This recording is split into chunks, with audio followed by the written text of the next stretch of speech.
This semester has been different, hasn't it? Usually I am in the lecture theatre each week, but this is our virtual classroom, and so we've converted all of those lectures and put them online so that students can enjoy those and understand the various topics within the unit at their leisure at home.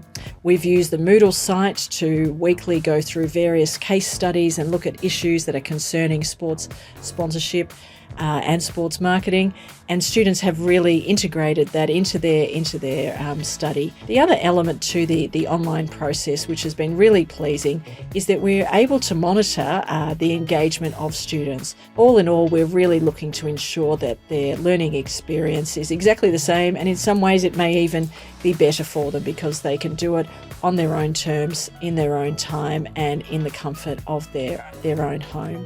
Due to COVID-19, our industry has really been affected, and what our classes and our students have been able to achieve is to really add some great analysis and to give some input into how sports can actually come out of this crisis. We're all online. It's been a great team effort, and our students have really responded, as have the teaching staff, to ensure that it's a great outcome for everyone.